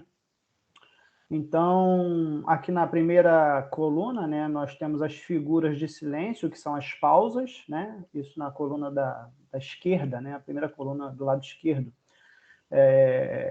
Aqui no meio nós temos os nomes, né, que representam essas figuras, né? Então, temos uma pausa de semibreve, né, que representa o silêncio da semibreve, a pausa de mínima, a pausa de semínima, a pausa de colcheia, né, seguindo de cima para baixo. Depois nós temos as notas, né, as figuras sonoras, né, que também tem o mesmo nome, né? Aí é semibreve, né, mas já falando de som e não do silêncio. Temos a mínima, que é uma bolinha branca com haste, a semínima, bolinha preta com haste, a colcheia, bolinha preta com haste e um colchete, semicolcheia, acrescenta mais um colchete, fusa, acrescenta mais outro colchete, semifusa, acrescenta mais um colchete. Existe, como eu falei no início, uma gradação ou uma relação entre essas figuras rítmicas, né? Então, ali nós temos um número representativo que pode mudar, né? Dependendo da música, dependendo da escrita musical. Mas vamos supor que a primeira figura tenha 4 tempos, né? Aí a gente mantém uma proporção de divisão de tempos, né? Ou de pulsos, né? Como a gente costuma falar em música, né? 4 pulsos, né? Então, se a semibreve tem 4 tempos de pulso, a mínima vai ter 2 tempos de pulso, é divisão. Então, dentro do mesmo tempo, né? Dentro das quatro pulsações, né? De tempo, nós podemos ter uma figura semibreve ou 2 figuras mínimas, que somadas dão 4 tempos. Ou 4 figuras de semínima, né? Que também vai ocupar os 4 tempos. E assim por diante, as colcheias, né? Esses números, por exemplo, podem mudar. Por exemplo, só por exemplo, né, para facilitar a matemática, a semibreve poderia ser, por exemplo, o número 8, ou 8 pulsos, né, 8 tempos, e aí, consequentemente, a mínima seria 4 tempos, A semínima seria 2 tempos, a colcheia seria 1 tempo e assim por diante, mantendo essa proporção, né? Isso, claro, equivale também às figuras de pausa, né? As figuras de silêncio. Então, com essas figuras, nós escrevemos os tempos musicais, os compassos e a música inteira, né? Definindo o tempo de cada nota. Seguindo. Se alguém quiser fazer algum comentário, vou fazer uma apresentação um pouco mais rápida agora, tá? Gente, eu acho até que tem um segundo trecho aí, que acho que é uma segunda parte. Eu acho que a gente deveria ter dividido a nossa apresentação em 2 dias, né? Eu vou falar um pouquinho só sobre essa questão do tempo e da praxis, e para a gente fechar, para a gente dar um fechamento agora, porque eu creio que a parte específica que o Adriano iria falar sobre o processo de criação do arranjo, mostrar a dimensão formal, a gente poderia talvez colocar isso como um outro dia, né? A gente já até avançou um pouquinho. Aí eu vou falar só para dar esse fechamento. Quando eu falei da questão no Ocidente, enquanto berço da cultura ocidental, falei do Pitágoras, a gente trouxe no âmbito musical toda a perspectiva rítmica, todo o âmbito das durações sonoras. Então, é interessante que a gente, a partir dessa referência, ainda na Grécia antiga, num sentido prático, no sentido da praxis, de uma conduta, da ação, ou seja, de como a gente efetivamente vai colocar a coisa em si, mostrar para vocês que para a música é fundamental, e em música a gente percebe fundamentalmente isso que nós chamamos de 3 experiências temporais entre os gregos, tá? Que seriam os nomes Aion, ditas pelos nomes Aion, Chronos e Kairos. Essas experiências temporais a gente vivencia no aspecto musical, seja na música tocada sozinho, seja na música em conjunto, como o caso da faceira, do arranjo faceira que foi estabelecido pelo Adriano. E é interessante a gente colocar aí que, por essas experiências temporais, essas maneiras distintas de vivenciar o tempo, né? O Aion, que seria também chamado tempo de vivência ou de existência, ou ainda a extensão ou o tempo vivido da experiência de algo, seja esse algo animado ou inanimado, a gente pode ainda trazendo para a nossa realidade humana, musical, né, que o tempo é o tempo da existência de uma coisa, mas o tempo que se vivencia durante esse processo. Então, na música, eu não sei se em música é muito interessante quando a gente entra no discurso musical e a gente entra na temporalidade específica instaurada pela perspectiva musical, quando a gente ouve uma obra musical e a gente não percebe o tempo medido no relógio passar, né? E, de repente, é um tempo que é ali inaugurado que pode parecer para nós muito mais ou muito menos em relação ao relógio, né? Dependendo da nossa experiência, dependendo do tipo, né? Isso acontece de modo que se suspende uma relação ordinária de tempo medido, né, do tempo contado, contabilizado por horas e segundos, e se entra na musicalidade, na temporalidade instaurada pelo processo musical como algo, como uma experiência que ali se mostra, como um acontecimento que efetivamente se dá, né? A esse tempo é uma possibilidade daquilo que os gregos chamavam de aion, né? O outro tempo, que é o que a gente está muito acostumado, que é chronos, que é o segundo aí, que é o tempo no sentido da sua abstração, na medida pela abstração a partir de um período definido, é aquele que a gente já está muito acostumado, que é o que nos consolida ou nos conforma dentro de uma homogeneização de tempo que vai dizer, estabelece um parâmetro para nós, dizendo assim, 10h30 vai começar lá a apresentação do Cefet Trio, né, que vai falar de música, filosofia e matemática, por exemplo. Esse tempo medido é Chronos, né, que é essa experiência. E ainda temos, que é muito importante e fundamental na prática musical, tanto o Chronos, que nos permitiu estabelecer uma quantidade de batimentos por minuto, para a gente poder tocar no mesmo pulso, no mesmo andamento, músicas com distâncias diferentes, com distâncias espacialmente distintas, né? No caso, o Marcelo na casa dele, o Adriano da dele e eu na minha, como também se faz, né? Vários outros professores do Cefet têm feito isso, né? A Dani tem feito isso, o pessoal do NAC de música tem feito isso o tempo todo. E mostrado, né, os trabalhos do Bandão, inclusive até abriu a CEPEX, né, um trabalho espetacular feito pelo pessoal de música do Cefet. Isso é possível a partir de Cronos, né, porque a gente não está ali ao vivo para ver. Mas tem uma outra perspectiva temporal, que é o Kairos, né, que é o tempo no sentido da oportunidade, da medida devida, da proporção propícia, do tempo oportuno, efetivamente falando, como uma experiência temporal na Grécia arcaica, que em música de câmara, por exemplo, em música de conjunto, em música de um modo geral, é aquele tempo oportuno para aquele evento específico acontecer naquele momento. Se passou o momento, perdeu. É um momento oportuno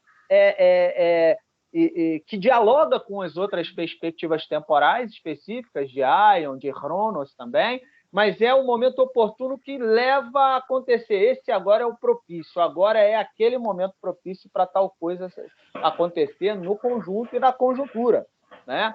E isso pode se dar dentro de uma perspectiva de tempo medido ou não, porque aí, nesse sentido, Kairos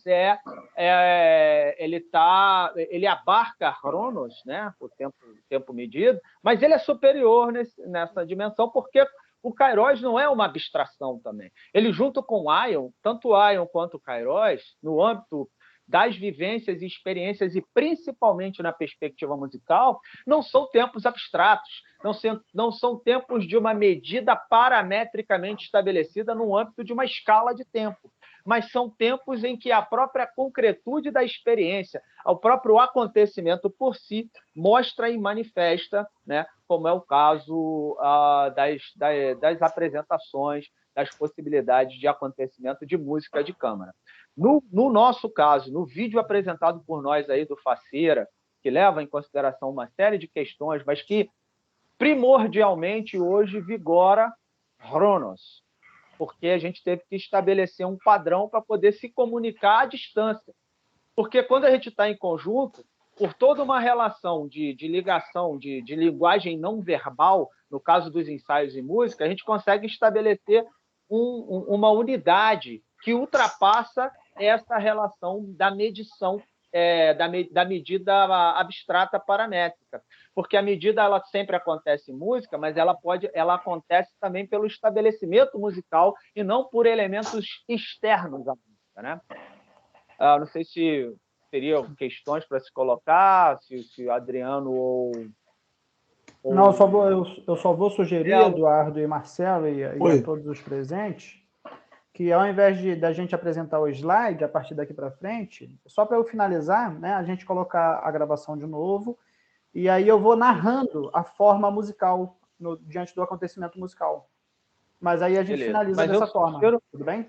Tudo bem, mas eu ainda sugiro que a gente faça uma segunda parte, que a gente marque uma segunda parte. Claro. Mas faz sim, faz sim. Gente, então vamos ouvir. Foi um prazer estarmos juntos aqui. O Adriano vai aí fazendo esse final aí, dando esse fechamento.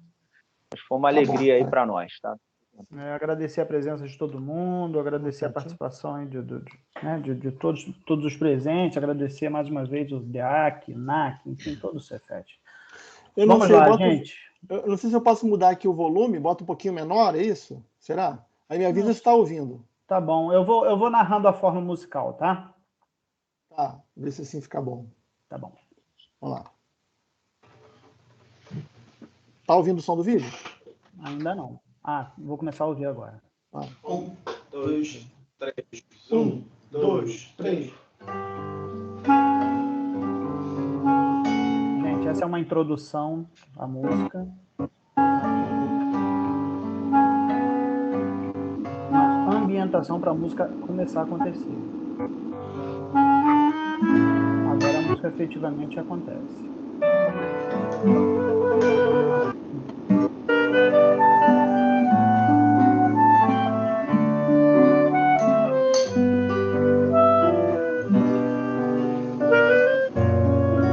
Essa é a primeira parte da música, tá?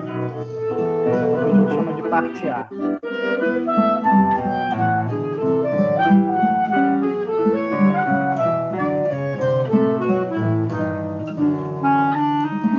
Repetição da parte A.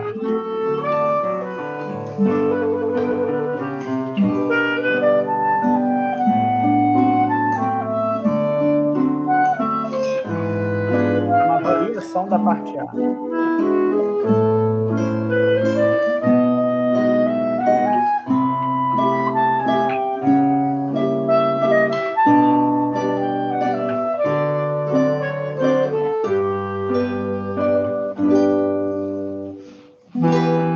Agora é uma parte B. E eu estou fazendo a melodia principal.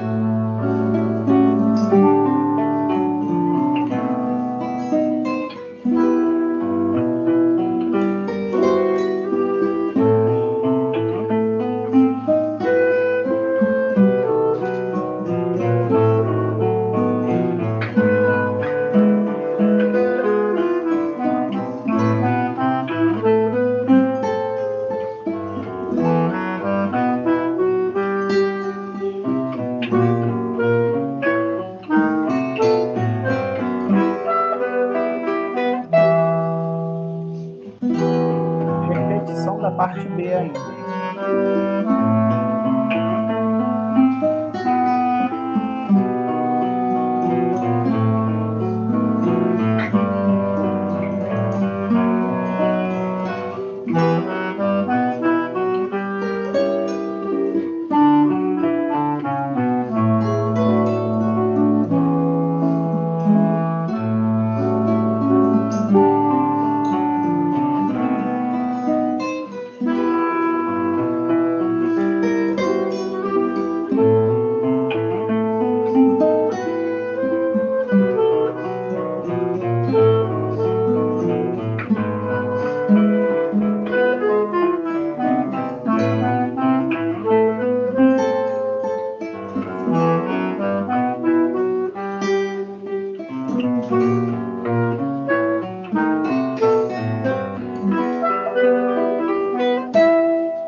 Agora voltamos à parte A da música.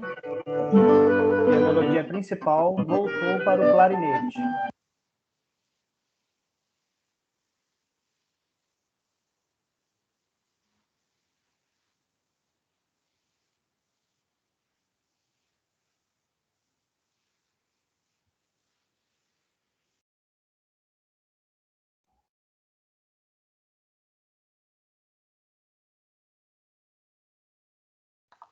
É isso.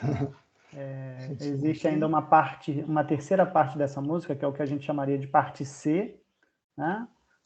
Ela aconteceria também 2 vezes e voltaria ao A para finalizar a música por completo. Então, essa seria a forma completa da música. Esse finalzinho eu não consegui comentar muito porque o áudio foi interrompido para mim, mas tudo bem, não tem problema nenhum. E aí fica aqui os agradecimentos na presença de todos, aí os comentários. Uma pena a gente não ter tempo para perguntas, mas, como o Eduardo sugeriu, a gente pode marcar um novo encontro e falar um pouco mais sobre esse assunto. Eu acho que foi também uma primeira vez que a gente faz essa apresentação, a gente já tinha feito outras, e eu acho que a gente não dimensionou muito bem o tempo. Se a gente tivesse dimensionado melhor, a gente dividiria, acho que em 2 partes, a gente conseguiria cumprir tudo que a gente programou, né? Mas um prazer aí a gente estar junto aqui. Eu gostaria realmente de agradecer a todos os presentes, né? Aos colegas que estão aí trabalhando com a gente junto para a realização aí de toda a CEPEX, né? Agradecimento aí ao Núcleo de Arte e Cultura do Cefet, ao pessoal do DEAC realmente que organiza esse evento espetacular que é essa semana de extensão aí, a CEPEX 2011, perdão. E a todos os presentes aqui, né, que o nosso fim último são vocês, tá? Um abraço, pessoal. Valeu. Perfeito, Adriano. Também só quero agradecer a presença de todos e dizer que para mim foi uma honra estar aqui, uma honra ter tocado com vocês, ter feito esse trabalho bem bacana. Tá? Obrigado a todos. Então é isso, gente. A gente vai se despedindo e tenham todos aí um bom dia e em breve nos encontraremos novamente. Beijão, um abraço para todo mundo. Tchau, tchau. Valeu, um abraço. Tchau, tchau. Uhum.